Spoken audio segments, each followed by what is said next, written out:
moment, assez peu, Merci monsieur le directeur, cher Guillaume. Merci à Yam aussi pour cette belle présentation et puis tout le travail réalisé.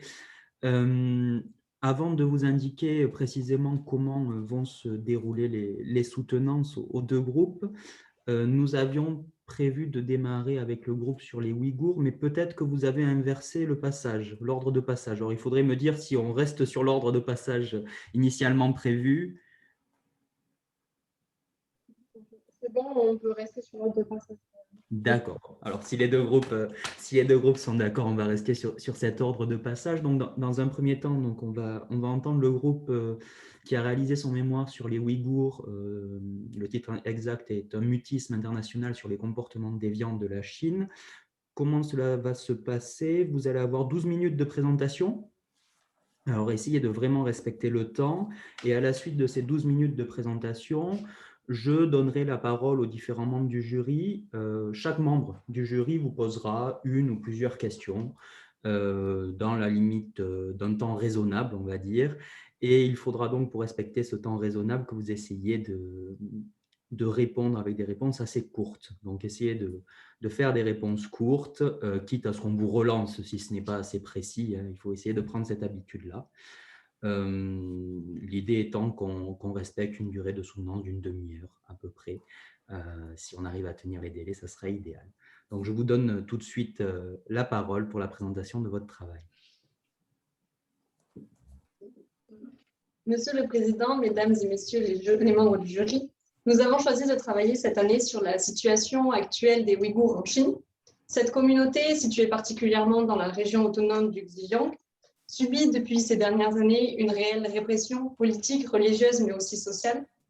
L'actualité médiatique étant monopolisée par la pandémie mondiale subie depuis maintenant 1 an, a relégué au second plan cette crise subie par cette communauté à majorité musulmane. La censure chinoise et le silence du monde entier a entraîné un véritable mutisme international. Il nous est donc paru important de travailler sur ce sujet afin de le comprendre, de l'analyser, mais aussi de le faire connaître à notre échelle. Car en effet, nous nous sommes rendus compte, grâce à un sondage réalisé par nos soins, que la majorité des personnes de plus de 50 ans ignoraient totalement ou n'avaient que très peu d'informations sur cette crise subie par les Ouïghours en Chine. Le choix de notre sujet était donc certes à but informatif, mais également un hommage aux nombreux Ouïghours morts en raison de leur confession religieuse. Ce sujet est également empreint de nombreux débats. En effet, de nombreux professeurs et auteurs ne sont pas d'accord sur la qualification de génocide. Il nous a donc paru judicieux de se pencher sur ce point. Nous voulions également travailler sur un sujet passionnant, rhétorique et qui avait de l'importance à nos yeux. Ce sujet était important pour nous car une communauté entière était en danger de mort. Malgré ce danger persistant, la Chine n'a jamais été réprimée pour ses actes. Il nous a donc paru important de montrer ce qu'il se passait dans le monde, par-delà notre pays et la crise sanitaire que nous vivons depuis maintenant plus d'1 an. Au vu de sa constante évolution, nous étions également persuadés de pouvoir travailler sur des thèmes autres que ceux abordés en cours. Nous avons donc notamment pu travailler sur la politique chinoise, les traités et les conventions internationales signées par la Chine, ainsi que l'histoire d'autres génocides. Cette promesse a fini de nous convaincre de travailler sur le sujet des Ouïghours au cours de toute cette année universitaire. Aborder la thématique des Ouïghours me paraît être un sujet extrêmement sensible entre la négation du gouvernement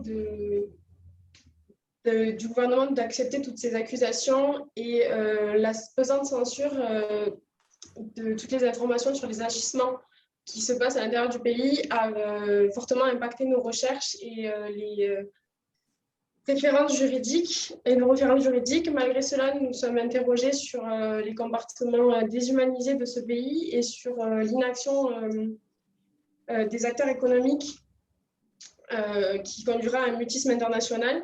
Nous sommes également interrogés sur les actions qui auraient pu être menées au regard des engagements juridiques internationaux de la Chine. Toutes ces interrogations et tous ces questionnements nous ont conduit à notre problématique finale, qui sera comment, à l'heure des droits de l'homme et des libertés individuelles, une telle suggestion d'un peuple peut-elle être tolérée. Le sujet que nous avons choisi pour l'étude de notre travail est un sujet qui a pris de l'ampleur au fil des derniers mois. Ainsi, énormément d'informations ne cessaient de s'accroître tout le long de notre travail, mais aussi les informations ne cessent de s'accroître encore aujourd'hui. Ainsi, la difficulté que nous avons eue est le tri d'informations. Ce flux d'informations nous a permis de nous enrichir afin de nous approprier le sujet, mais il a été aussi difficile de poser une limite quant à toutes les informations que nous estimions pertinentes dans le développement de nos idées. De plus, une limite a dû être imposée notamment pour certains événements qui sont arrivés tardivement dans l'actualité vis-à-vis de la date butoir du rendu concernant notre écrit. Ainsi, tel est le cas pour le Canada qui a reconnu le terme de génocide pour la situation des Ouïghours courant mars. Pour ma part, afin d'étayer les propos relatifs aux politiques chinoises mises en place au Xinjiang, il a fallu que je puisse m'appuyer sur les textes officiels chinois. Cependant, ça a été très difficile de les trouver, déjà du fait de la censure chinoise, mais également car ils utilisent un moteur de recherche qui est différent des nôtres. Donc, en outre, la langue a aussi été une difficulté supplémentaire, car il a fallu traduire les recherches en mandarin et inversement. Également, nous avons pu constater que le travail de groupe est un travail de longue haleine et que la confection de mémoire est une véritable course de fond pour laquelle nous avons dû nous accrocher. Le travail de groupe a donc été une des choses les plus difficiles pour nous en raison de l'incapacité de se voir physiquement. Pour pouvoir avancer dans notre mémoire, nous organisions des réunions Zoom toutes les semaines. Cependant, le fait de ne pas se voir physiquement nous a empêchés de progresser plus rapidement. En effet, nous étions dans l'incapacité de constater physiquement les avancées des autres. Donc, cela nous a empêchés de nous motiver. Cependant, lorsque les portes de l'université ont été rouvertes, nous nous sommes rejointes physiquement et cela nous a permis de progresser beaucoup plus rapidement. En effet, le fait de pouvoir discuter de vive voix, d'échanger nos recherches, nos travaux, nous a permis de réaliser qu'en effet, nous avancions et que notre travail portait ses fruits. Afin de construire notre mémoire, le travail a été réparti sous forme de thèmes souhaitant être développés. Chaque membre du groupe a alors pu choisir le thème qu'elle souhaitait approfondir pour finalement que le travail individuel soit fusionné et remanié à la lecture critique de chacune. De ce fait, une fois toutes nos recherches effectuées, il nous est apparu logique de commencer par décrire précisément la situation actuelle que vivent les Ouïghours en Chine afin de démêler précisément cette crise qui n'est présentée que partiellement par les médias. De la sorte, nous avons choisi d'analyser les politiques internes chinoises afin de comprendre les justificatifs juridiques et politiques que le gouvernement affirme pour justifier la répression du peuple ouïghour. De ce fait, ces politiques internes chinoises ont été rapprochées avec les principes affirmés par la communauté internationale, par lesquels plusieurs pays prennent parti. Il nous a également semblé important de comparer la situation des Ouïghours avec d'autres génocides qui ont pu exister dans l'histoire. Ainsi, cela nous a permis de savoir et de comprendre pourquoi le terme de génocide n'est pas attribué à la situation des Ouïghours. Aussi, il a été pertinent qu'on rapproche les comportements des différents citoyens pris personnellement des différentes personnalités du gouvernement ou de chefs de gouvernement qui ont tenté d'agir contre les comportements pernicieux de la Chine afin d'éviter certaines erreurs commises par le passé. Il est difficile pour nous d'apporter une réelle conclusion à notre sujet. En effet, les Ouïghours vivant et subissant des violences depuis ces dernières années, et ce dans les silences, commencent à se faire entendre que depuis quelques mois. Cependant, les choses changent et le monde évolue. Par conséquent, l'Union européenne a depuis peu décidé d'infliger des sanctions à la Chine, et plus particulièrement à des hauts responsables chinois pour violation des droits de l'homme, détention arbitraire et traitement dégradant envers la communauté ouïghour. Certes, ces sanctions restent insuffisantes, mais elles démontrent la réelle volonté de l'Union européenne de réprimer ces comportements abusifs de la Chine. En réponse à ces sanctions, la Chine, le 23 mars 2021, a décidé de sanctionner 10 personnalités européennes, dont Raphaël Glucksmann, acteur au cœur du combat. Ces sanctions sont prises par la Chine sur les fondements de diffamation, désinformation ou encore les atteintes graves à la souveraineté et aux intérêts chinois. Ces sanctions visent l'interdiction d'accès au territoire chinois ou encore l'interdiction de tout contact avec des institutions officielles et entreprises chinoises. En plus des 10 personnalités européennes de sanctionner, la Chine décide aussi de sanctionner 4 organisations, notamment la sous-commission des droits de l'homme du Parlement européen. Également, de célèbres marques de prêt-à-porter ou de vêtements de sport ayant décidé de restreindre, voire de bannir leur production, leur consommation de coton qui est produite en Chine, à la région du Xinjiang, vont subir des pressions, voire des menaces de la part du gouvernement qui vont faire un appel au boycott. Cet appel au boycott sera fait par le gouvernement et par des personnalités influentes dans le pays, telles que des personnes qui sont présentes sur les réseaux sociaux, qui feront une mauvaise publicité. Il y aura également une suppression des marques dans différents magazines influents également. Les grandes marques vont alors réagir peu à peu en retirant leur communiqué de presse annonçant justement qui se retirait du marché chinois. La Chine représenterait 15% de leur chiffre d'affaires global, ce qui les amène donc à faire un choix entre leurs valeurs éthiques et morales et leur commerce. Face au déni des grandes marques qui prennent des engagements timides ou qui s'en retirent finalement peu à peu, certaines personnalités vont décider d'agir. Il y aura notamment des dépôts de plaintes qui seront posés en début d'année contre la société Nike, accompagnée de Maître Batik et de l'association Ouïghour de France.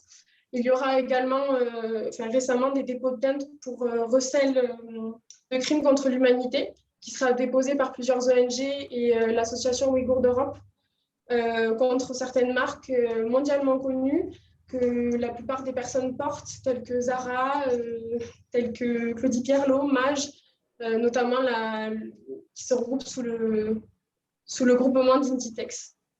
Par conséquent, on peut voir à quel point la situation de la Chine est délicate. La société internationale est littéralement tiraillée entre protection des droits de l'homme et économie. Par ailleurs, même si naturellement, on serait tenté personnellement de qualifier cette crise, de qualifier cette répression comme un génocide, n'est pourtant pas le cas de la société internationale. Toutefois, il est impossible de laisser cette situation continuer. En effet, s'il faut attendre que la communauté internationale reconnaisse cette répression comme un génocide, il sera très certainement trop tard. Nous vous remercions pour votre écoute. Voilà. Merci mesdames pour cette présentation de ce beau travail. Je reprendrai la parole qu'en dernier, je vais donner la parole aux différents membres du jury. Peut-être commencer par la directrice du mémoire et ensuite les autres interviendront ensuite. Donc, Yam Mounès à qui je donne la parole tout de suite.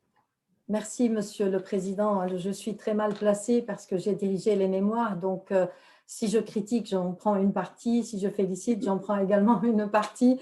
Voilà, donc quelques remarques générales.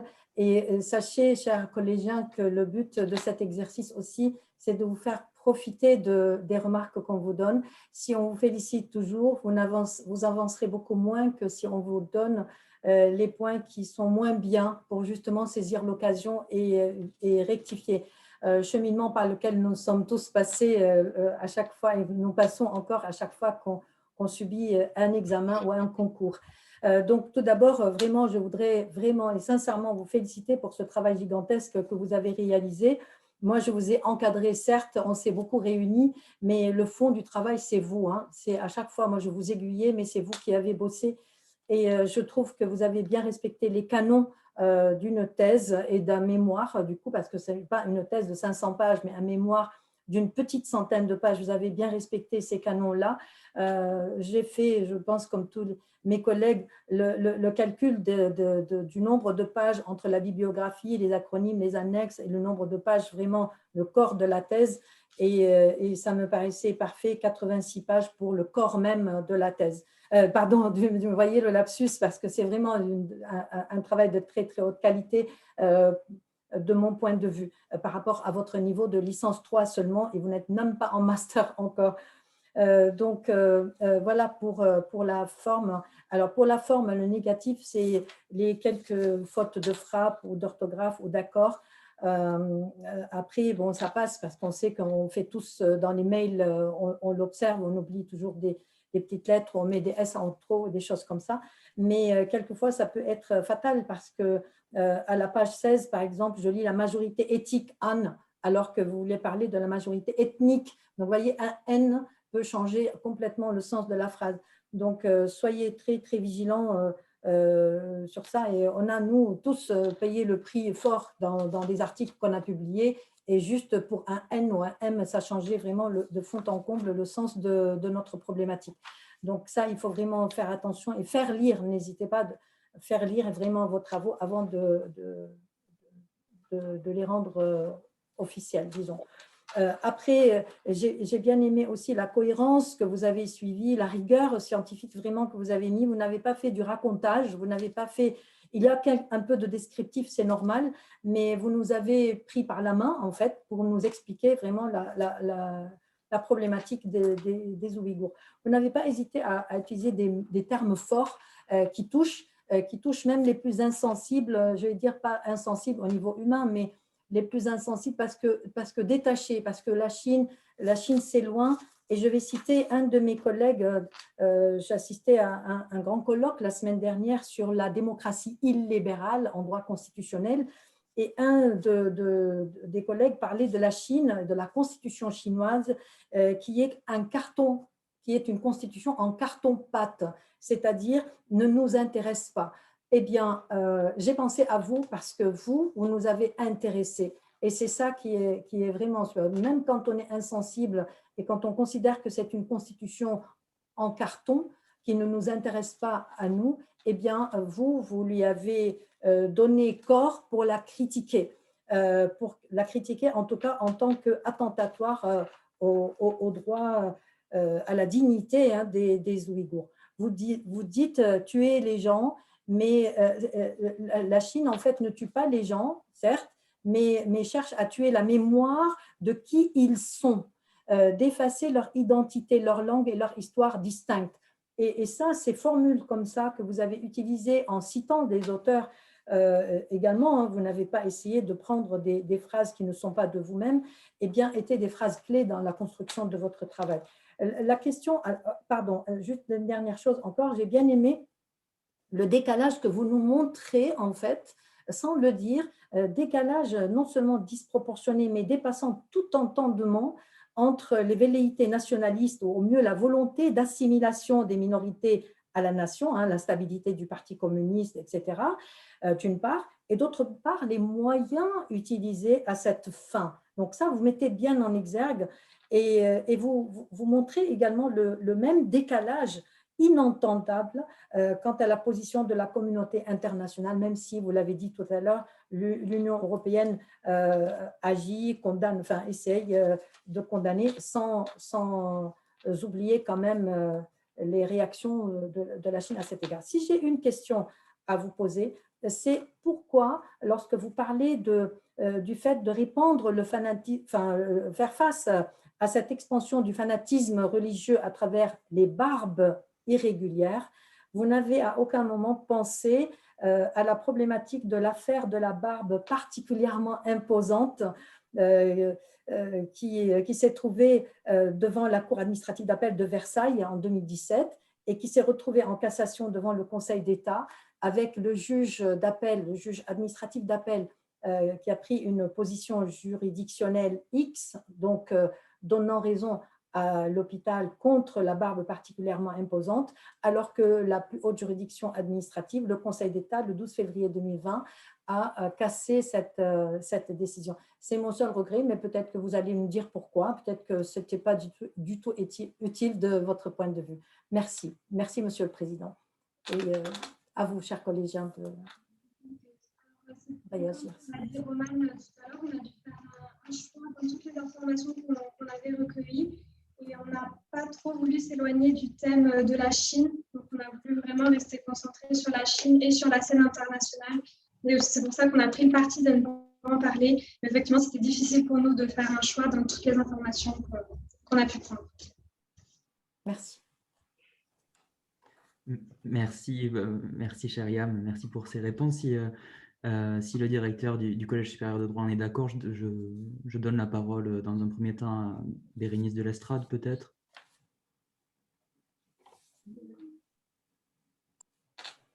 Bérénice, je te donne la parole. Merci beaucoup, Monsieur le Président. Je voudrais remercier les collégiens pour ce beau travail, ainsi que le professeur Ouannès de nous convier à cette soutenance. Ces mémoires sont toujours très intéressants. Donc, ils ouvrent non seulement les collégiens à la culture générale, mais aussi les enseignants. Donc, merci à chaque fois pour ces beaux sujets d'un grand intérêt. Et je voudrais remercier donc les collégiens pour ce travail, ce mémoire, ce beau mémoire, très intéressant, très approfondi, traité avec beaucoup de sensibilité, de maturité, de profondeur. J'ai trouvé courageux de s'atteler à un tel sujet. Donc, bravo à vous, parce que je trouve que c'est un sujet qui n'était pas facile et que vous avez traité avec maturité, avec recul. Donc, bravo à vous. Sur la forme, bon, effectivement, j'ai noté aussi quelques petites fautes de frappe, mais quand même une grande homogénéité dans ce travail. Bravo pour l'unité de rédaction qui se dégage et de réflexion également. Peut-être attention à quelques termes. Moi, j'ai noté le terme enrayé, peut-être un moment dans le mémoire, quelques petits termes un petit peu peut-être mal orthographiés. Également dans la bibliographie, il me semble que la rubrique ouvrages généraux, traités et manuels doit être revue peut-être parce qu'on y trouve aussi bien des traités internationaux, des conventions internationales que des ouvrages de droit. Donc peut-être qu'il faut dissocier effectivement dans la rubrique ouvrages généraux, traités, manuels, le terme de traité ne renvoie pas aux traités internationaux. Peut-être qu'il faut réorganiser un petit peu cet intitulé. En tout cas, bravo parce qu'il y a un grand nombre d'articles cités dans votre bibliographie, ce qui montre vraiment la richesse de votre travail qui est extrêmement important.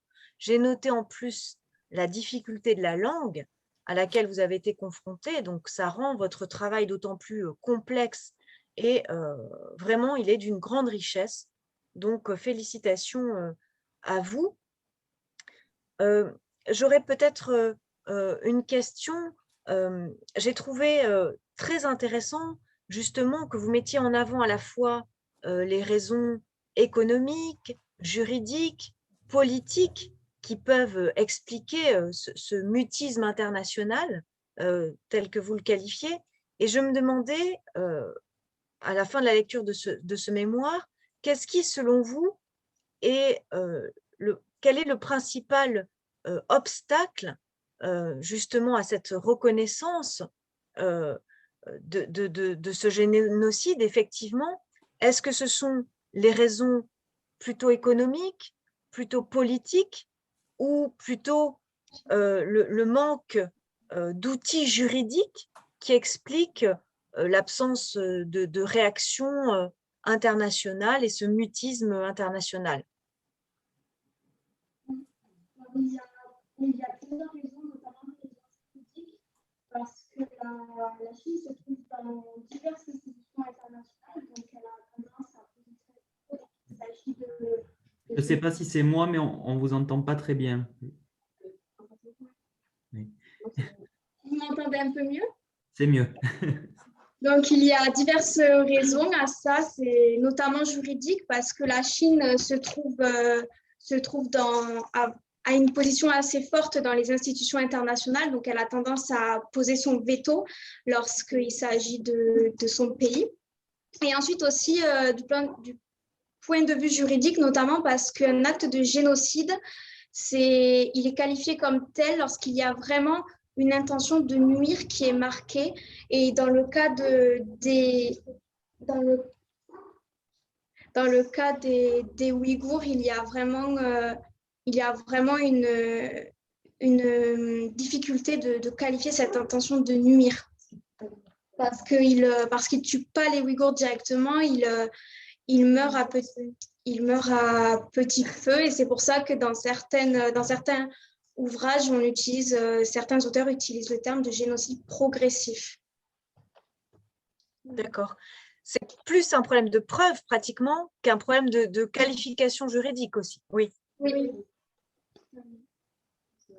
Très bien. En tout cas, je vous félicite pour ce travail que j'ai trouvé très complet, très intéressant, fait avec beaucoup d'humanité, de profondeur et de maturité. Donc, merci pour ce travail. Je me suis posé la question aussi, pourquoi pas une petite carte dans les annexes? Alors, évidemment, ça n'a pas sa place en principe dans un mémoire. Donc, ce n'est qu'une question, mais effectivement, pour situer la région concernée, peut-être visualiser un petit peu les choses. À un moment donné, vous évoquez aussi la route de la soie, me semble-t-il. Peut-être qu'une carte pourrait aussi avoir sa place dans les annexes. Merci en tout cas pour ce beau travail. Merci. Je donne immédiatement la parole au directeur du Collège supérieur de droit. Merci, Monsieur le Président. Merci, cher Mathias. Et merci, chers étudiants. Donc, je rejoins tout à fait ce qui vous a été dit jusque-là. Ça va être rapide de ce point de vue. Je trouve que le travail est vraiment très intéressant sur un sujet vraiment compliqué. Compliqué parce qu'effectivement, comme vous le dites, on n'a pas tant d'informations que ça sur cette question pourtant fondamentale. D'où toute la difficulté qui a dû être la vôtre d'aller chercher ces informations et puis aussi d'en éprouver, et on sait, nous autres chercheurs, à quel point c'est pas toujours simple, d'en éprouver la fiabilité, en fait, puisque le système étant assez fermé, assez peu transparent, il est difficile, en fait, de savoir comment interpréter ces informations qui nous proviennent tant bien que mal de la Chine. Donc, bravo pour ça. C'est bien écrit, et c'est assez effectivement homogène malgré l'écriture à plusieurs mains.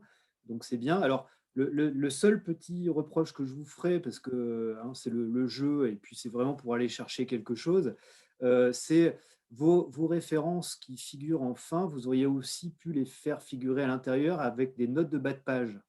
C'est ce qu'on fait généralement dans ce type de travaux de recherche. Moi, ce qu'on me disait, l'un de mes maîtres me disait, le texte enseigne, la note de bas de page renseigne. Donc, autrement dit, quand vous donnez une idée dans le texte et qu'elle provient d'une source, il faut la sourcer, c'est-à-dire indiquer dans la note de bas de page d'où provient cette source. Ces sources, on les retrouve dans votre bibliographie à la fin, mais c'est vrai que c'est plus simple quand on les lit directement au fur et à mesure du texte par ce biais-là. Donc, dans vos futurs travaux de recherche, n'oubliez pas de procéder à ce référencement. Sinon, pour le reste, je vous dis, c'était vraiment très bien. J'ai été d'autant plus intéressé que je suis pénaliste de formation, comme vous l'ignorez peut-être pas, et que j'aime beaucoup, notamment le droit pénal international. Donc, ces questions m'ont beaucoup parlé. Je trouve que la qualification de génocide, elle est parfaitement pertinente. La difficulté, moi, je la vois pas dans la qualification, je la vois ni même dans la preuve. D'ailleurs, je la vois plutôt dans le droit international lui-même. À partir du moment où, comme vous le dites, la Chine n'a pas adhéré au statut de la Cour pénale internationale, il est impossible tout simplement de la sanctionner par ce biais-là. C'est très regrettable, mais c'est aussi toute la limite du droit international, hélas. Par contre, vous avez lancé une piste qui est très intéressante, c'est la question du recel de crimes contre l'humanité, parce qu'effectivement, le crime contre l'humanité étant incriminé en France aussi par le Code pénal, l'article 211-1, on pourrait très bien, si l'on trouve des éléments de bénéfices de cette infraction qui ont été tirés sur le territoire français, utiliser cette qualification de recel de crime contre l'humanité pour appliquer la qualification française à des faits qui pourtant ont eu lieu en Chine. C'est tout à fait concevable et à mon avis, c'est effectivement une bonne piste si l'on veut en tout cas réagir à tout cela. Mais pour en revenir à la discussion intéressante sur le génocide, si vous prenez la définition, par exemple, française du génocide, qui est très proche en fait, de la définition du statut de Rome, on se réfère au fait de mettre en place des mesures qui visent à entraver les naissances, ce qui correspond parfaitement à ce que vous dites, notamment sur l'utilisation, sur le fait d'imposer le stérilet pour éviter justement qu'il y ait des naissances chez les Ouïghours.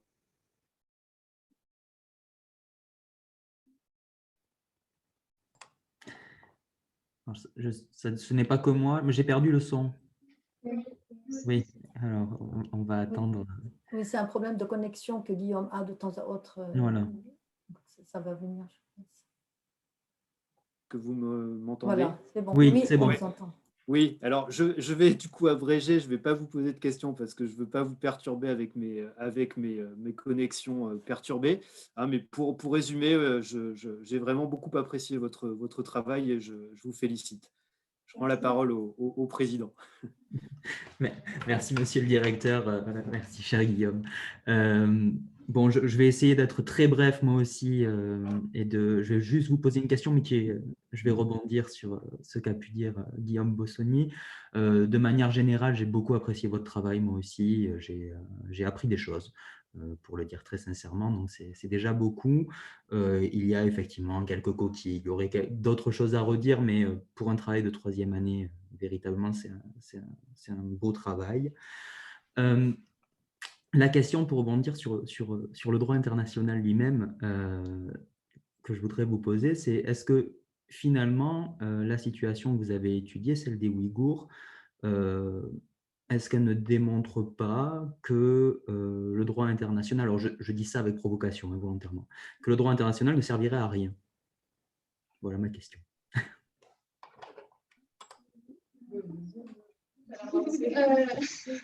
Alors, dans un premier temps, on a eu un entretien avec le maître de conférence Florence Durand et Cruzatier-Durand.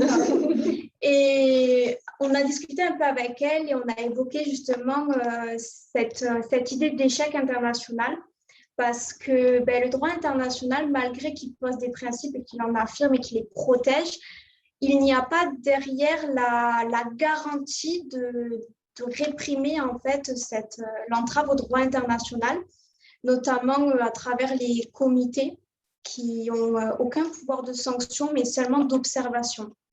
Donc, on peut effectivement dire qu'il y a une limite au droit international, mais pas forcément qui ne sert à rien. Il sert si les pays décident d'adhérer aux conventions et aux traités. Oui, c'est à la volonté de chaque pays.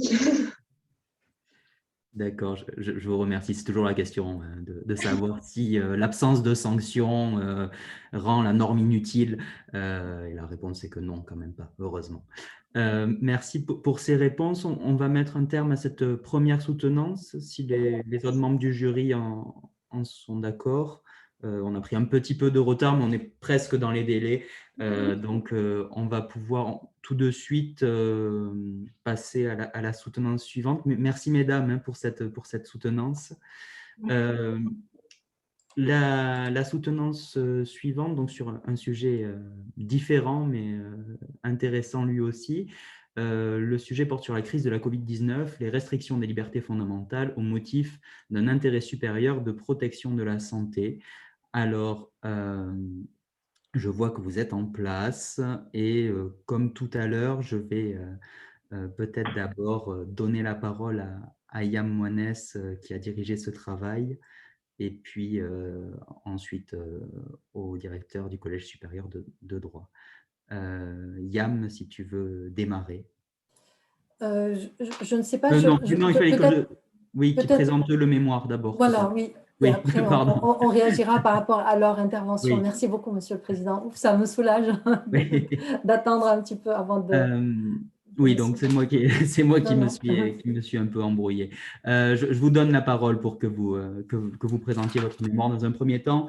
Alors, un peu plus de temps que vos camarades, étant donné que vous êtes 5, mais en essayant de respecter voilà, un peu moins de 15 minutes si possible. Je vous donne la parole tout de suite. Monsieur le Président, Mesdames, Messieurs les membres du jury, chers auditeurs, bonjour. En ces temps difficiles et malgré cette barrière numérique qui nous sépare, nous sommes heureux de vous retrouver afin de vous présenter le fruit de notre travail. La réalisation de ce mémoire ne fut pas sans peine. En effet, les difficultés inhérentes à un tel projet ont été accentuées par les aléas de la situation sanitaire. Depuis le confinement du mois d'octobre 2020, l'accès à l'université a été restreint, ce qui a engendré de nombreuses difficultés pour nous retrouver. On ne vous entend pas très bien. Si vous pouvez vous approcher peut-être du micro. Pardon. Donc, je disais, en effet, depuis le confinement du mois d'octobre, l'accès à l'université a été restreint, ce qui a engendré des difficultés. Nous ne pouvions plus nous retrouver physiquement comme nous le faisions en septembre. Seul le recours à la visioconférence était possible, ça à ça des problèmes de connexion pour certains d'entre nous.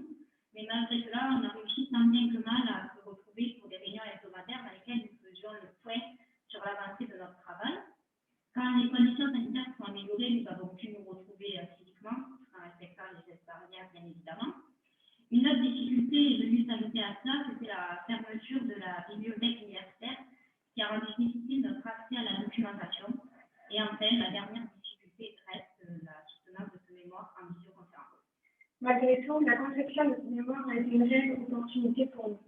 Tout d'abord, la nouveauté de cet exercice nous a enrichis de connaissances personnelles et nous avons pu faire face à de nouvelles difficultés. Notre volonté de bien faire nous a poussé vers un retranchement et notre cohésion de groupe a permis à ce que nous surmontions les difficultés. La crise de la COVID-19, au-delà d'être une pandémie, est une crise juridique et politique. Cette situation inédite a donné lieu à une multitude d'articles de l'Oxfam. Cependant, afin de comprendre au mieux le ressenti des acteurs de cette crise, nous souhaitions directement avoir leur avis et scénarios au cœur de leur fonction. Nous avons l'opportunité d'être en contact avec des professionnels, tous porteurs d'un bagage considérable et de précieux conseils, comme M. Pierre Bénard, président préfet du Tarn-et-Garonne, M. Pierre-Antoine Lévy, sénateur du Tarn-et-Garonne, et Mme Brigitte Barès, qui était alors maire de la ville de Montauban, qui nous ont éclairé sur le rôle de l'action publique. Également, nous avons pu être en relation avec des avocats de différentes spécialités, en arbitrage international, à la Cour de cassation et au Conseil d'État, qui nous ont aidé à comprendre les enjeux juridiques émanant de la crise de la COVID-19. Ces rencontres toutes enrichissantes ont apporté une réelle plus-value à notre mémoire. Il nous a donc semblé essentiel de choisir pour sujet le thème de la COVID-19. Cette crise historique, mais également mondiale, a impacté également notre quotidien, étant étudiants, mais également citoyens. Il s'agit également pour nous de rendre hommage aux personnes victimes de cette crise, mais également tant physiques que celles atteintes économiquement et socialement. C'est donc pour cela qu'aujourd'hui nous faisons porter la voix. En effet, la COVID-19 touche plusieurs dimensions de notre société, comme l'éducation, l'économie ou encore la justice. En effet, il a été difficile pour nous de prendre une arme d'attaque pour dépister notre mémoire. De la sorte, nous avons décidé de nous fier à la citation du commissaire du gouvernement Corneille qui a dit la liberté est la règle et la restriction de police est l'exception. En effet, il nous a paru adéquat de développer le juste compromis entre la sécurité, le respect de nos libertés et la protection de la santé publique. Ainsi, cette crise exceptionnelle a été synonyme de restriction dans nos libertés qui encore n'avaient jamais été connues. Nous pouvons dire que nos libertés ont été impactées. Par exemple, la liberté d'aller et venir, la liberté de travail, la liberté de réunion ou encore l'accès à l'éducation. Nous avons tenté de démontrer tout au long de notre réflexion que, bien que ces restrictions peuvent être contestées, elles peuvent aussi être justifiées par le pouvoir politique dans un objectif de santé publique. De plus, une relative protection de ces libertés a été garantie par les juges, principalement administratifs et constitutionnels. Toutefois, Cette protection est à relativiser tant les décisions politiques ont été acceptées pratiquement sans contestation. Depuis plus d'1 an, la santé semble au-dessus de tout. Les divergences existent au sein de la société française, de même qu'au sein de notre groupe de travail. Si certains penchaient pour des restrictions strictes, mettant la santé au-dessus de tout, d'autres pensaient que nos libertés fondamentales pouvaient être limitées avec une plus grande protection accordée. C'est pour cela que nous avons décidé de répartir notre travail en fonction de nos préférences. Ainsi, chacun a pu démontrer son point de vue pour rendre un mémoire cohérent et selon notre idée principale. Cependant, une difficulté est apparue qui a été celle de la taille de notre mémoire. En effet, par la quantité exceptionnelle d'informations, il nous a été difficile de respecter le nombre de pages imposées. Nous avons donc décidé dans un premier temps de réduire quelques parties, puis finalement, nous avons pris la décision de dépasser ce nombre de pages pour rendre un mémoire à la hauteur de l'importance de cette crise, pour aller jusqu'au bout de notre réflexion sans renier nos développements. Ce sujet étant particulièrement évolutif, nous avons restreint notre réflexion au cadre temporel de l'année 2020. Ainsi, désormais, nous avons le recul suffisant pour mettre en perspective cette année 2020 et les évolutions qui peuvent en découler, comme notamment la perpétuelle atteinte à la démocratie, de même que la question des vaccins ou celle du confinement. Ainsi, aujourd'hui, nous allons vous exposer brièvement certaines de ces nouveautés. Il convient de rappeler, comme nous l'avons exposé lors de notre mémoire, que le Parlement, institution des représentants de la nation, ont vu leur pouvoir limité face à un pouvoir exécutif prépondérant en raison de la crise sanitaire. Cette position prépondérante ne semble pas avoir évolué tout au long de la crise. On le voit lors de la dernière adoption du président de la République, Emmanuel Macron, du 31 mars dernier, dans laquelle il annonce un nouveau confinement. À la suite de cela, le gouvernement a fait le choix de proposer cette disposition au vote du Parlement. De nombreux parlementaires se sont opposés à ce vote et l'ont qualifié d'usurpation démocratique. En effet, ils ne pouvaient voter que le principe même du confinement, mais ne pouvaient pas discuter des dispositions qui en découlaient. C'est donc une remise en cause de leur pouvoir donné par la Constitution et donc une remise en cause du socle démocratique français. Encore, le chef de l'État, accompagné du Premier ministre, ont adopté diverses stratégies tout au long de cette crise. Comme on l'a vu au premier confinement, une application globale des mesures avait été choisie. Tout le territoire, toutes les mesures sur l'ensemble du territoire s'appliquaient de la même façon. Cependant, cette politique a été jugée inadaptée, créée une trop grande inégalité et insuffisamment efficace. Ainsi, pour sauver la pandémie, pour la limiter, nous avons pu voir que lors de la dernière adoption d'Emmanuel Macron, il a en effet dit que tout avait été fait pour éviter le recours à un reconfinement. Par exemple, nous avons pu voir que la prise en compte des spécificités locales a été privilégiée, comme par exemple pour répondre aux régions les plus touchées, l'ouverture d'un couvre-feu à 18h ou à 19h ou encore un confinement dans la période du week-end. Mais nous pouvons voir que cette volonté d'adaptabilité n'a pas été suffisamment efficace et n'a pas suffisamment contribué à protéger nos libertés. Nous avons démontré tout au long de ce mémoire que les différentes mesures prises par le pouvoir exécutif ont fait l'objet de multiples critiques. Les différentes propositions envers le gouvernement ont été accrues concernant la vaccination. En effet, le gouvernement avait dans le premier temps commandé une quantité limitée de vaccins.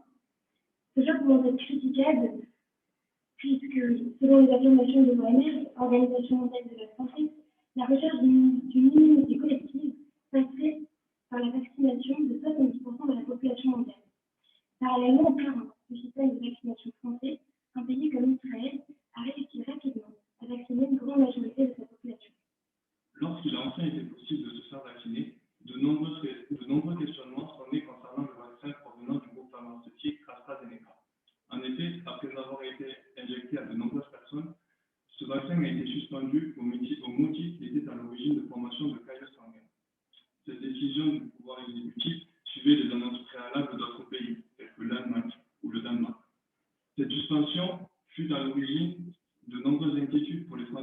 aviez déjà reçu au moins la première dose de ce vaccin. Pourtant, peu de temps plus tard, le gouvernement est revenu sur sa décision en réautorisant l'utilisation de ce sérum. Ces incohérences ont été à l'origine de nouvelles interrogations qui ont inévitablement engendré des contestations. À côté de ces incertitudes concernant d'éventuelles conséquences dangereuses, les différences concernant les délais avant de pouvoir être vacciné ont fait l'objet de nombreuses controverses. Le gouvernement affirme qu'une procédure d'accélération de vaccination est en place. Pourtant, de nombreuses disparités sont toujours d'actualité. Dans notre monde actuel, et d'autant plus durant la crise sanitaire, la quête à l'essentialisation semble être une des préoccupations premières. Cependant, à force de vouloir prioriser, on en est à se demander si on n'oublie pas l'essentiel. Quelle est l'essence même des décisions du gouvernement? Protéger la santé, protéger l'économie. Il devient difficile de savoir quel est le sens de ces mesures.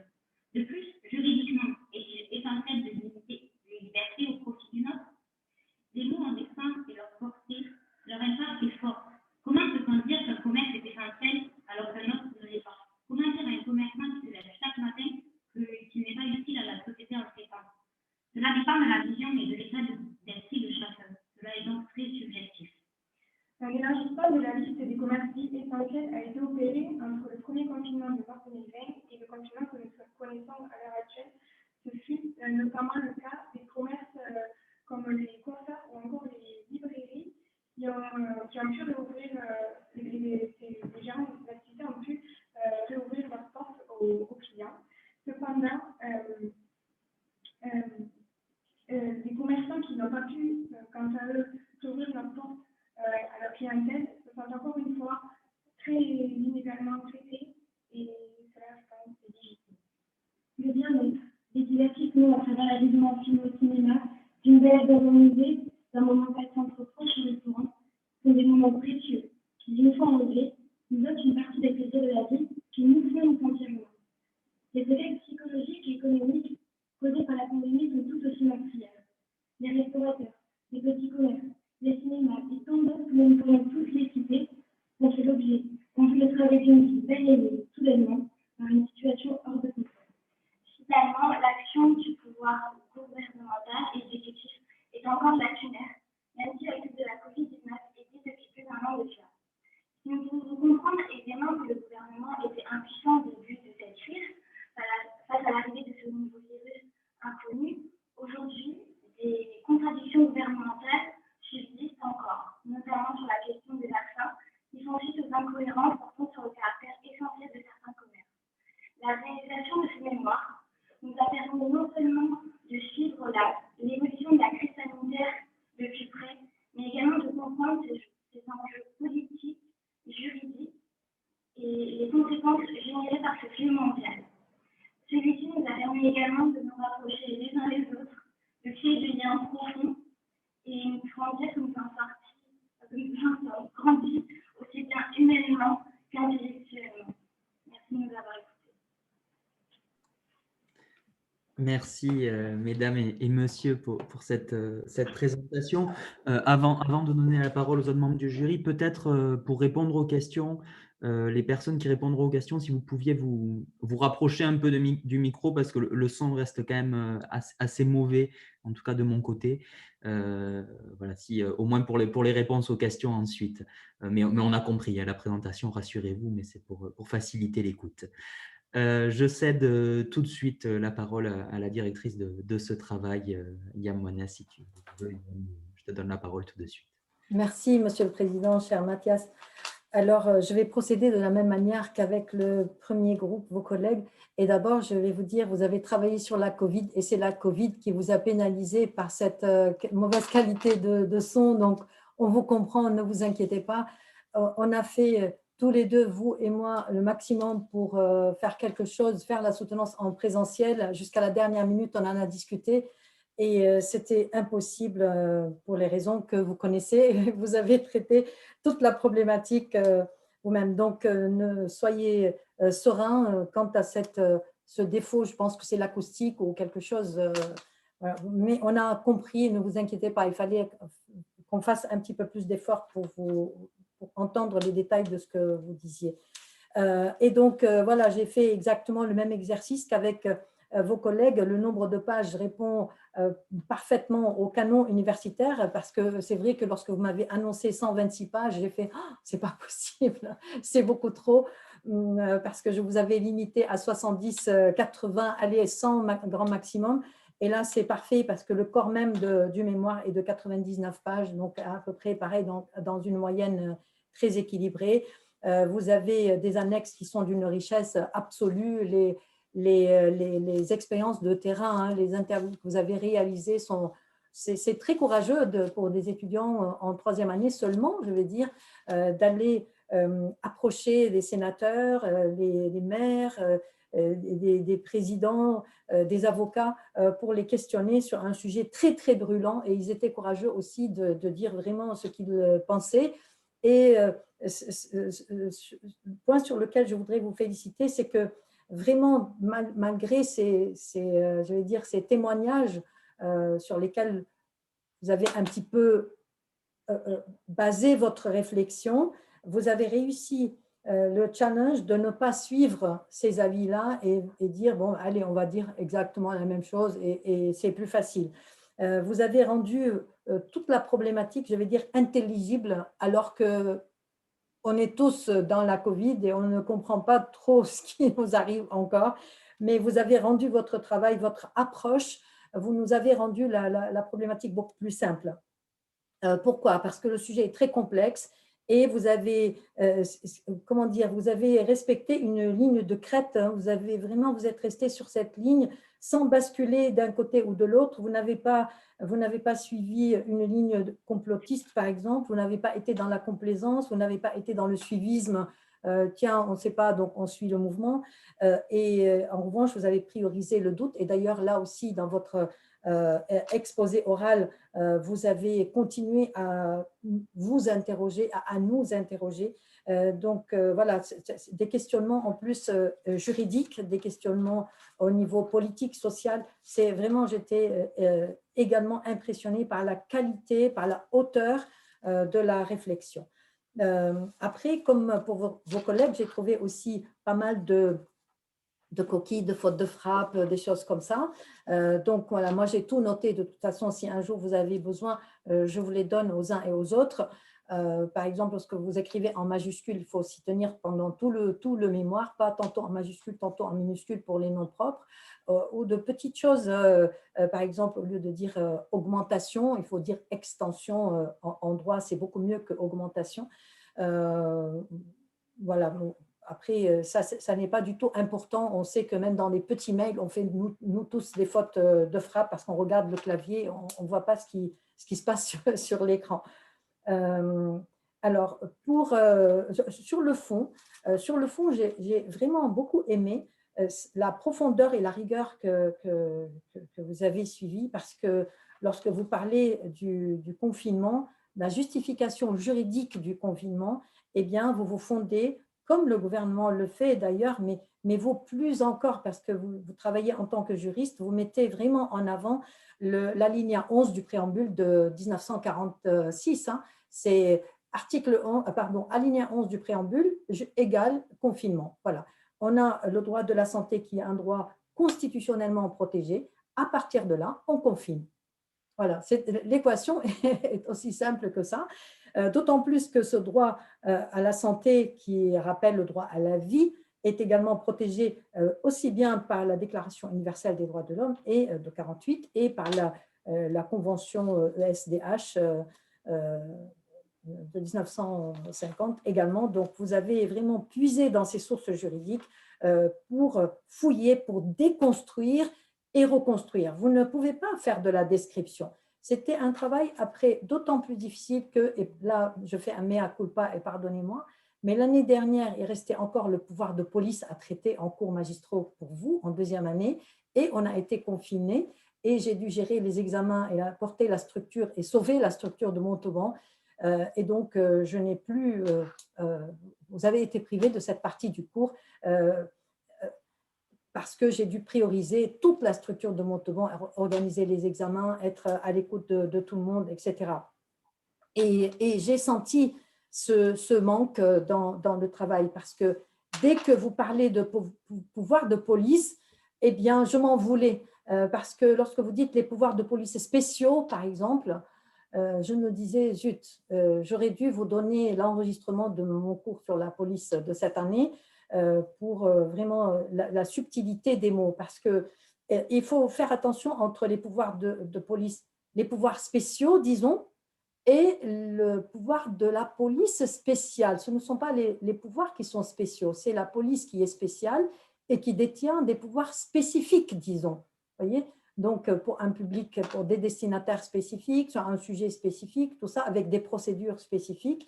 Mais après, vous vous en sortez vraiment merveilleusement bien parce que sans même cette partie du cours, vraiment cette partie de laquelle vous avez été privé, eh bien, vous avez réussi à vous en sortir. Et c'est là où on reconnaît les bons étudiants qui travaillent, les bons universitaires, si vous voulez.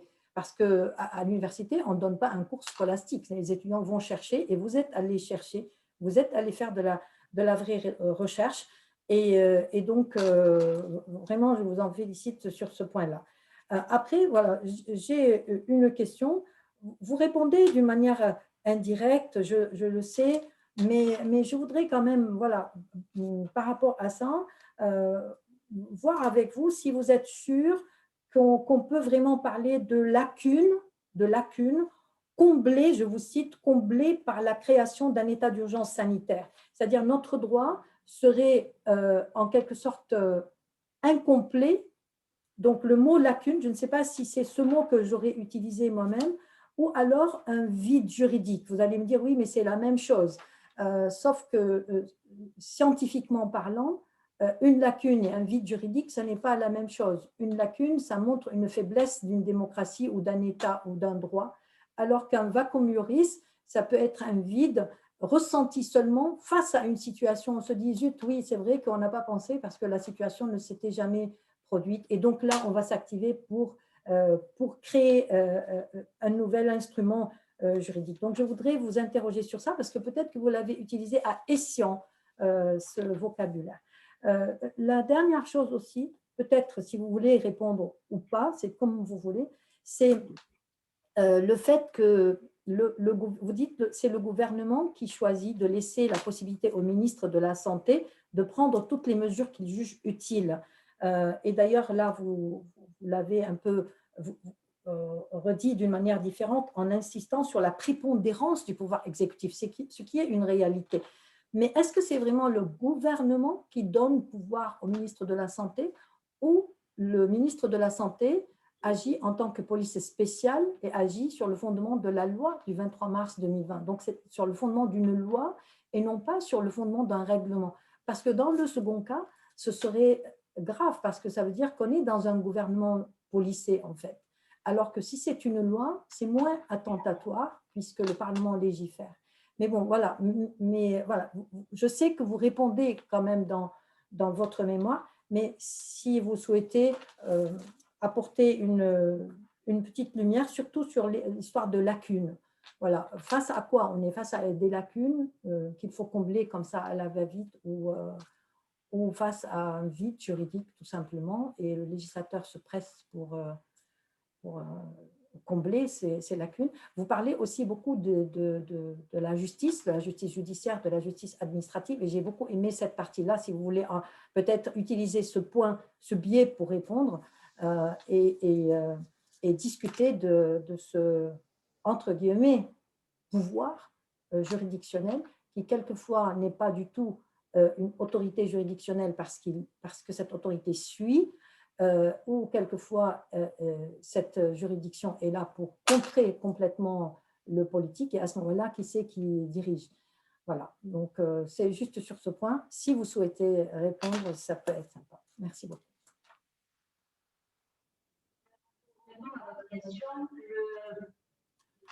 la santé dans un premier temps on vous entend très mal.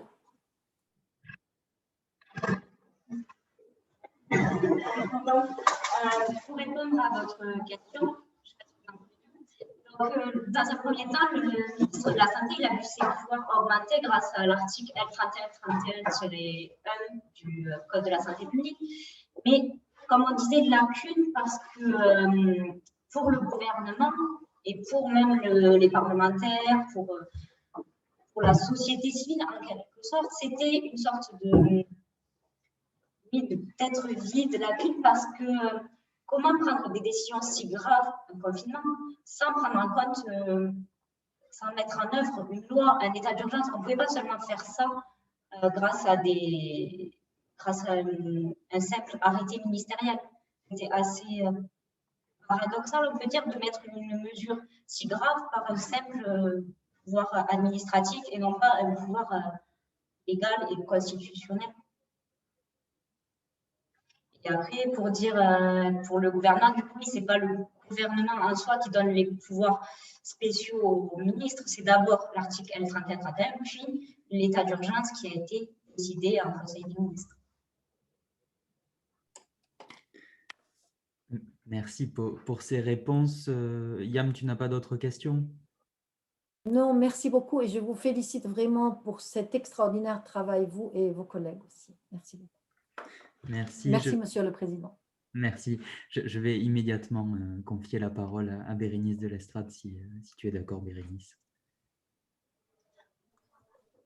Merci, Monsieur le Président. Bravo, chers étudiants, chers collégiens, pour ce travail très complet et intéressant sur un sujet aussi controversé, donc qui n'est pas toujours facile et que vous avez traité quand même avec un certain recul. J'ai trouvé là aussi une belle unité de rédaction pour ce travail collectif. J'ai trouvé votre plan très clair, très équilibré et bien construit. Vous avez une aussi bonne maîtrise de la forme que du fond, aussi bien du droit substantiel que du droit processuel. Donc, j'ai trouvé que c'était intéressant, effectivement, que vous ayez développé ces deux aspects. Et puis, j'ai apprécié également que vous terminiez sur une note positive, parce qu'effectivement, je vous avoue que je l'attendais un petit peu. Je me suis dit tout au long du mémoire, bon, va-t-on avoir une petite lueur d'espoir ou d'aspect positif? Et donc, je n'ai pas eu du tout de déception par rapport à ça. Je pense qu'effectivement, dans toutes les crises, il y a aussi des aspects positifs. Et donc, voilà, je trouve que c'est bien que vous ayez mis en lumière ces éléments-là. Et voilà, j'ai trouvé cette approche aussi intéressante. Et la question que je me posais en vous lisant, faut-il être privé de ses libertés pour en prendre conscience? Est-ce qu'il n'y a pas aussi peut-être un aspect positif là? Est-ce que le fait qu'on ait été tous, à plus ou moins grande échelle, bien sûr, à différents niveaux, est-ce que le fait qu'on ait été les uns les autres privés de nos libertés, d'aller et venir, de se réunir, est-ce que ce n'est pas aussi une manière d'en prendre conscience? Est-ce que c'est, voilà, faut-il en être privé pour en prendre conscience?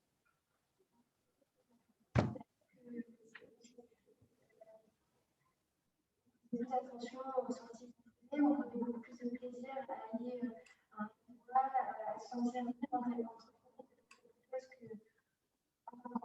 On ne t'entend pas très bien. Est-ce que là, vous nous entendez?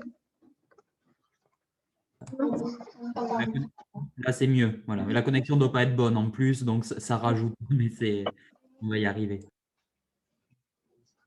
En fait, effectivement, on se rend compte que durant cette crise, on prend beaucoup plus de plaisir, malheureusement, à faire des choses que des sorties qu'en temps normal et avant cette période très compliquée, nous faisions sans prendre la peine en fait de penser à une limitation, une restriction inhérente à cette liberté. Et c'est vrai malheureusement que c'est lorsque les choses nous touchent, peut-être aussi personnellement, que nous pouvons prendre conscience de certaines choses et nous faisons, personnellement, peut-être, je sais que je fais plus attention à ce que je fais aussi en fonction des personnes que j'ai autour de moi. Et on l'a vu, quand on se regroupait, on faisait attention à nous protéger, mais aussi nos proches. Et ça nous fait prendre conscience de nombreuses choses en ces temps qui sont très difficiles. Merci. Merci pour ce travail. Merci, Monsieur le Président. Merci, merci chère Bérénice. Je donne immédiatement la parole au directeur du Collège supérieur de droit, Guillaume, si tu es d'accord. Merci, Monsieur le Président. J'espère que vous m'entendez parce que j'ai de nouveau une connexion pas terrible, donc je vais essayer vraiment d'être synthétique. Vous m'entendez? Oui, ouais. Bon, d'abord, bravo là aussi pour ce travail. Je vais peut-être couper ma caméra, ça aidera peut-être à ce que la connexion soit un peu meilleure. Je suis désolé, c'est pas pour... voilà. Le travail était vraiment très différent de l'autre mémoire, le sujet en tout cas, hein, parce que pour l'autre mémoire, le problème pour moi, c'était de trouver l'information. Vous aviez une profusion d'informations dont il fallait être capable de faire la synthèse, puisqu'il y a beaucoup de choses qui ont été produites en un temps assez réduit avec le Covid. Et vous avez, je trouve, fait une synthèse très claire de ces questions. Ma collègue Bérénice vous l'a dit, effectivement, votre plan, il est très clair et on accède tout de suite aux informations les plus importantes. Donc c'est bien. Sur la forme, je n'ai pas beaucoup de remarques à vous faire. Faites attention, français, c'est un nom propre, il faut mettre une majuscule. Il me semble que vous ne la mettez pas. Sur le fond, il y a une seule question sur laquelle j'aurais aimé discuter un peu avec vous, mais en même temps, Yann Moines a peut-être expliqué la cause. C'est sur la question de l'article 66 de la Constitution. Vous mettez un pluriel parfois qui n'existe pas dans ce texte, puisque ce n'est pas les libertés individuelles, c'est la liberté individuelle, dont le juge judiciaire est garant. Et ça a une importance fondamentale parce que le Conseil constitutionnel a vraiment limité, restreint le plus possible l'interprétation de ce qu'on appelle la liberté individuelle à l'interdiction des détentions arbitraires. Ce qui veut dire que pour toutes les libertés autres que l'interdiction des libertés arbitraires, on n'a pas besoin du juge judiciaire. On peut recourir au juge administratif et c'est ce qui explique aussi ce recours massif depuis 1999 au droit administratif, à la police administrative, qui est un souci selon moi, hein, mais en même temps je ne suis pas du tout objectif parce qu'en tant que pénaliste, j'ai plutôt tendance à défendre le juge judiciaire, mais il offre quand même plus de garanties que le juge administratif. Bref, j'ai juste une question à vous poser, parce que c'est une comparaison que nous autres, justement, pénalistes, nous faisons souvent. Qu'est-ce qui est commun et qu'est-ce qui est différent entre finalement ces deux périodes d'état d'urgence que nous avons connues? Parce qu'il y a d'ailleurs au présent l'état d'urgence sanitaire, mais avant, il y a eu l'état d'urgence antiterroriste. Et c'est vrai que nous, on a tendance à trouver beaucoup de points communs entre tout ça, mais il y a quand même des différences aussi. Alors, qu'est-ce que vous en pensez? Est-ce que c'est comparable ou pas? Ça peut être comparable sur certains points, mais il y a des différences parce que, par exemple, pour l'état d'urgence terroriste, c'était surtout des limitations de liberté individuelle. Ça allait être une assignation à résidence pour une personne. Alors que là, ça a été vraiment une limitation de liberté à l'ensemble de la population française. Donc, ça a été vraiment surtout ce point qui diffère. Après, il y a eu toujours le juge administratif qui devient du coup garant. Ça, c'est assez semblable dans les deux confinements, avec l'augmentation des pouvoirs de police. C'est assez semblable aussi. Après, finalement, entre ces deux états d'urgence, on a aussi pu constater, c'est que finalement, ça fait environ pratiquement plus de 5 ans où on vit dans une période où on a vécu au moins 3 ans dans une période d'état d'urgence. Pourtant, comme on a énoncé avec la citation qui a été notre fil conducteur, nous, la restriction, ça doit rester une exception. Et le problème, le danger qu'on a aujourd'hui, c'est d'intégrer ces mesures qui doivent rester exceptionnelles dans un droit commun. Ouais, vous avez complètement raison. Moi, je vous rejoins totalement. Et vous savez que c'est précisément ce qui a été fait pour l'état d'urgence antiterroriste avec la loi de 2017, hein, où on a intégré dans le droit commun d'une façon provisoire, mais un provisoire qu'on a renouvelé. Et c'est le risque, effectivement, aussi avec l'état d'urgence sanitaire. Merci beaucoup pour vos réponses qui étaient très, très claires, aussi claires que votre travail, dont je vous félicite une fois de plus. Et je rends la parole à Monsieur le Président. Merci. Merci, merci cher Guillaume. Je vais essayer d'être assez bref moi aussi, mais je vais louer votre travail une fois de plus parce que vraiment, c'est un beau travail et l'administrativiste que je suis s'est régalé en lisant ce travail. Et vous avez su surtout ne pas rester sur des questions d'application de la règle, hein, et élever un peu le débat. Il y aurait d'autres choses à faire, bien évidemment, mais encore une fois, pour un travail de troisième année, c'est assez impressionnant, à mon sens. Je vais en partie rebondir là aussi, là encore une fois, et je vais suivre mon collègue pénaliste pour le coup sur la question des rapports entre juge administratif et juge judiciaire. J'aurais plusieurs questions à vous poser, mais je vais essayer de me concentrer sur celle-là.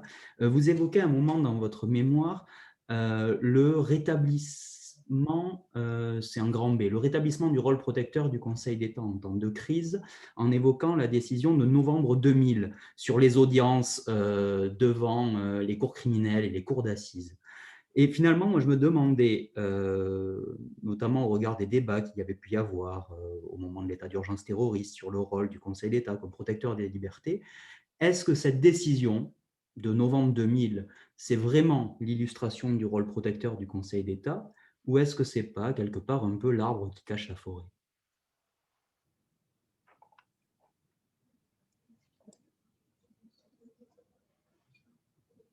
Parce que finalement, vous montrez que dans beaucoup, je vous aide un peu, je vois que vous ne savez pas qui doit répondre, dans beaucoup d'arrêts du Conseil d'État, vous montrez que finalement, le juge administratif a été très docile à l'égard du gouvernement.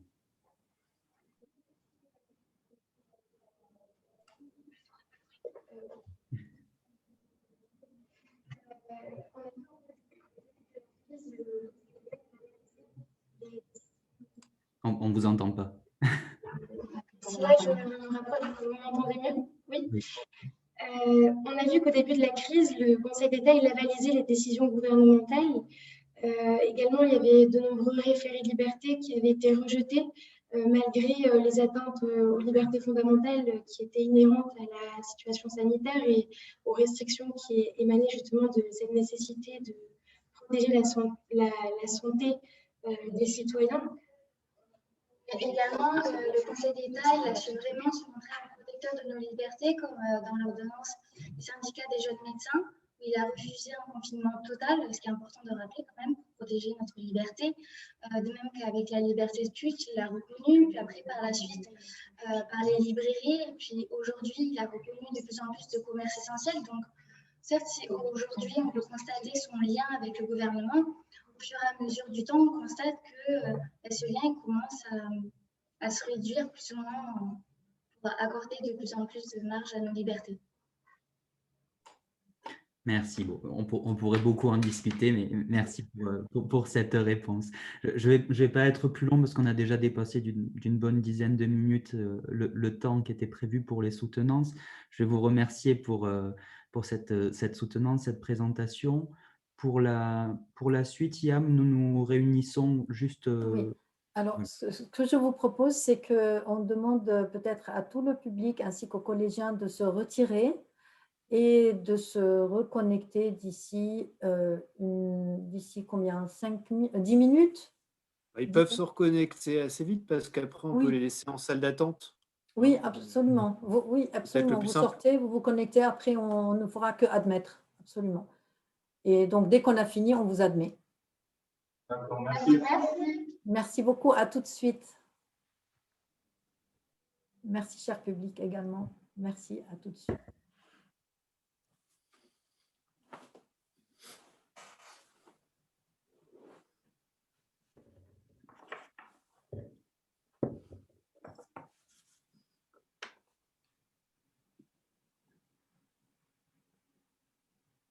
Il reste encore On attend, oui, on quelques attend. personnes. Il faudrait que les personnes se déconnectent.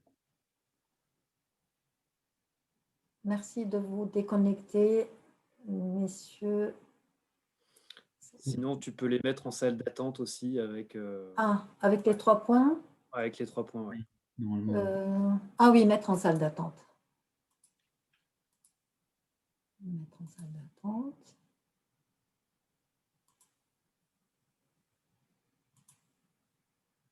Et je vais arrêter également l'enregistrement.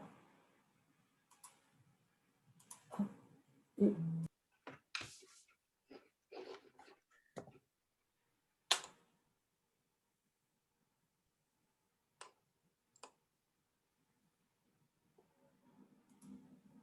je vais attendre que tout le monde se reconnecte et surtout qu'on voit les étudiants des deux groupes. oui. Ah voilà, on a les deux groupes. Et il y a encore un public. Mais les deux groupes sont là. C'est bon, et on est tous là. Les deux groupes qui sont passés, vous m'entendez bien? Ça a l'air bon. D'accord, très bien.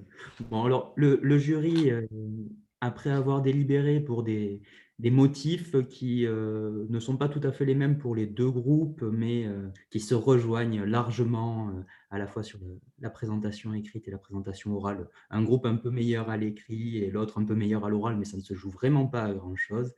Nous avons décidé à l'unanimité d'attribuer la note de 19 sur 20 à chacun des deux groupes. Donc, toutes mes félicitations. Vraiment, ce ne sont pas du tout des notes de complaisance. Vraiment, nous avons beaucoup apprécié votre travail et nous souhaitions valoriser ces deux beaux mémoires et le travail réalisé tout au long de cette année. Donc, toutes mes félicitations et toutes celles du jury. Bravo. Bravo à tout le monde. Bravo.